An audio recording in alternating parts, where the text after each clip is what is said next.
আলাইকুম। 2024 সালের 5 আগস্ট সকাল থেকে রাজধানীর যাত্রাবাড়ির চিটাগং রোড সহ আশেপাশের এলাকায় সাধারণ মানুষ, ছাত্র জনতা, পেশাজীবী, বিভিন্ন শ্রমিক সবাই জড়ো হয়েছে। কারণ বৈষম্য বিরোধী ছাত্র আন্দোলনের নেতারা লং মার্চে ঢাকার ডাক দিয়েছে। 5 আগস্ট ভোর থেকে ঢাকার দুটি জায়গায় সবচেয়ে বেশি জমায়েত হয়। একটি হচ্ছে উত্তরা, আরেকটি হচ্ছে যাত্রাবাড়ি। সেখানে সকল শ্রেণীর মানুষ, বিভিন্ন শিক্ষা প্রতিষ্ঠানের শিক্ষার্থী, মাদ্রাসার শিক্ষার্থী সবাই নেমে আসে। সকাল থেকে ছাত্র জনতার সঙ্গে আইন শৃঙ্খলা বাহিনীর সদস্যদের সংঘর্ষ শুরু হয়। অসংখ্য মানুষ আহত হয়। আইন শৃঙ্খলা বাহিনী গুলি চালায়, তাতে ঘটনাস্থলে অনেকে নিহত হন। কাউকে কাউকে উদ্ধার করে ঢাকা মেডিকেল সহ মিটফোর্ড মেডিকেল সব আশেপাশের হাসপাতালে নেওয়া হয়। পুরো এলাকাটি রণক্ষেত্র। সকাল 7টা, 8টা, 9টা, 10টা, 11টা পর্যন্ত এই ধরনের ঘটনা একের পর এক ঘটে।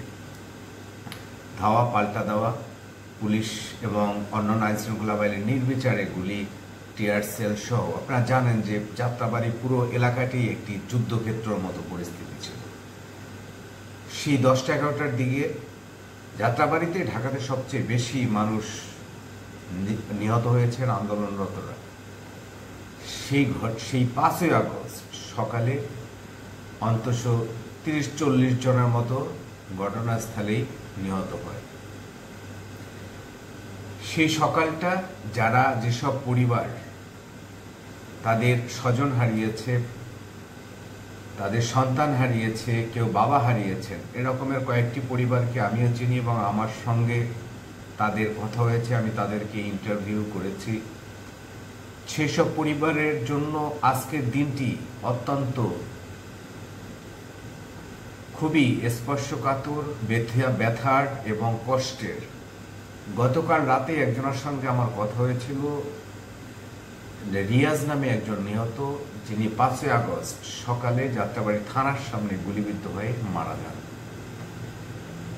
সেই রিয়াজের স্ত্রী ফারজানা, তিনি চলে গেছেন তার ভোলার বাড়িতে। 5 আগস্ট আজকের একটু দোয়া মাহফিলের ব্যবস্থা হবে তাদের বাড়িতে। সেজন্য স্বাভাবিকই তো যে প্রথম মৃত্যুবার্ষিকী 5 আগস্ট তার পরিবারের সদস্যরা একসঙ্গে হয়ে সবাই রিয়াজের জন্য দোয়া করবে।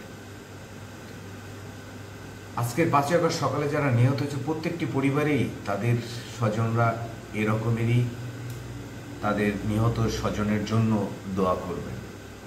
এ দিনটি পুরো জাতির জন্য একটি ব্যথার জায়গা এবং যারা পরিবার সদস্য হারিয়েছে তাদের সহমর্মিতা, সমবেদনা বা তাদের প্রতি মানুষ এক ধরনের সহানুভূতি জানাবে। আজকের দিনটি সেজন্য খুবই গুরুত্বপূর্ণ নিহতদের পরিবারের জন্য, জাতি পরিবর্তন।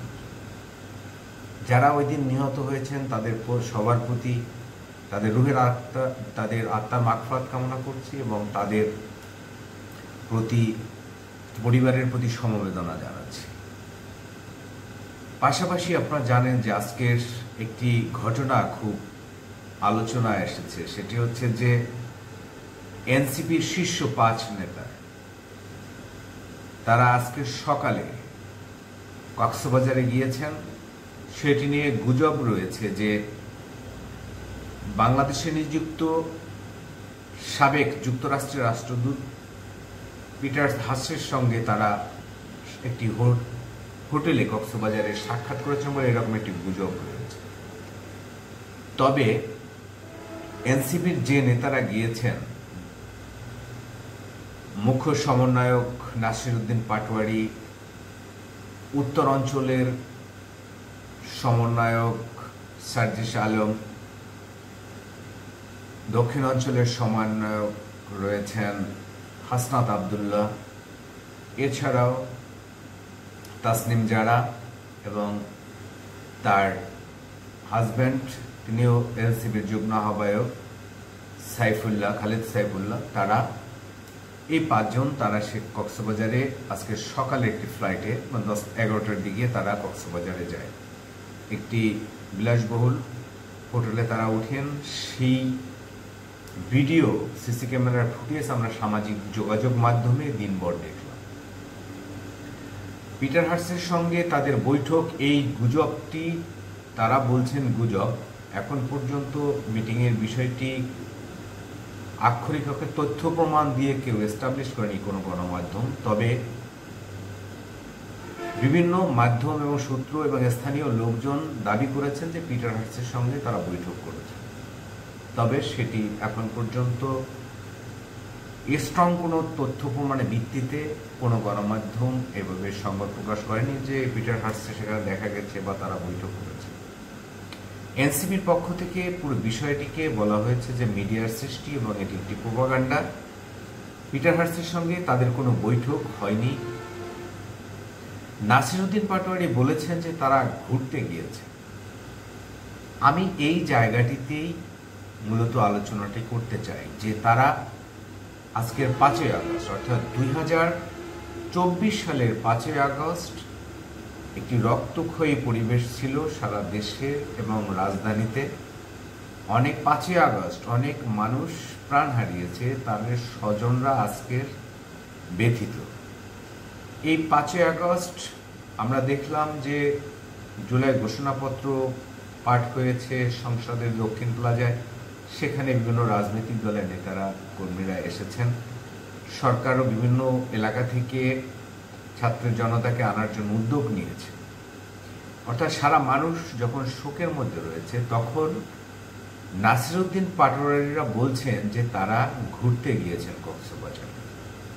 আমার প্রশ্ন হচ্ছে নাসিরউদ্দিন পাটোয়ারির কাছে এবং এনসিপির যারা গিয়েছেন তারা কি আসলে বলতে পারবেন যে 5ই আগস্ট 1 বছর অর্থাৎ প্রথম প্রতিষ্ঠা বার্ষিকী, 5ই আগস্ট অনেক মানুষ নিহত হয়েছে, এই দিনটি কি কক্সবাজারে ঘুরতে যাওয়ার জন্য যথোপযুক্ত তারিখ বা কোনো দিন বা কোনো গুরুত্বপূর্ণ যে এনসিপি নেতাদের কাছে যে 5ই আগস্ট আজকের প্রথম প্রতিষ্ঠা বার্ষিকী এবং এই দিনে ঢাকা শহরে অসংখ্য মানুষ প্রাণ হারিয়েছে, সেই স্বজনরা আজকের বেদনায় আক্রান্ত, সেই সময় এনসিপির নেতারা বলছেন যারা তারা কক্সবাজারে ঘুরতে গিয়েছে।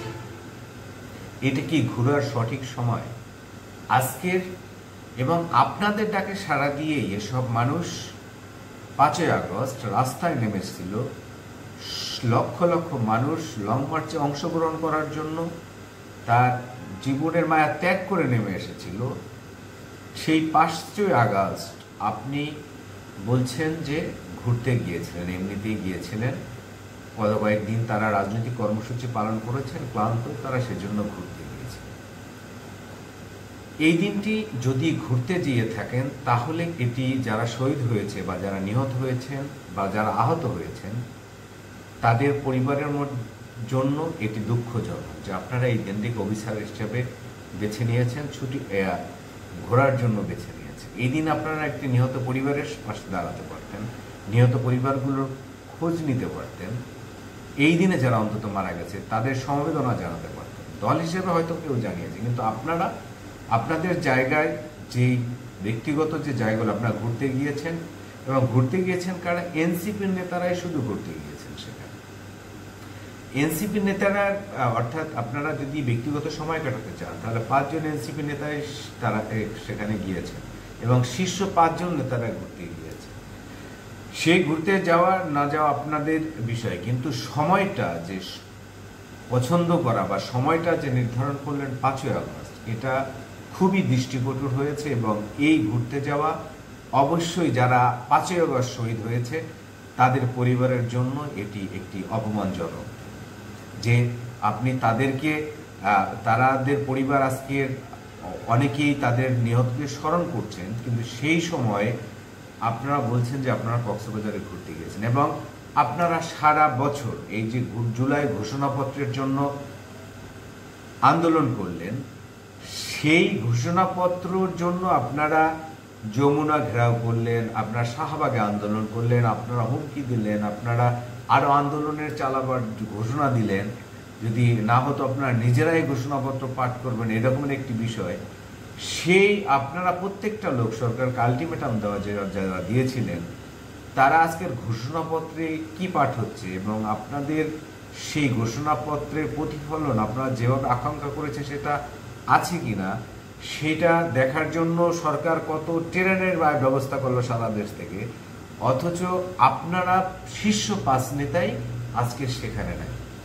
পুরো বিষয় কি, ধরুন আপনি কোনো মিটিং হয়নি পিটারহার্স্টের সঙ্গে, অথবা ধরুন পিটারহার্স্ট সেখানে নেই, কিন্তু আপনারা 5 জন এমন একটি গুরুত্বপূর্ণ দিনে ঢাকা ত্যাগ করে গিয়েছেন এবং সেই সময়টায় বাংলাদেশে আপনাদের ডাকে অনেক মানুষ প্রাণ হারিয়েছে।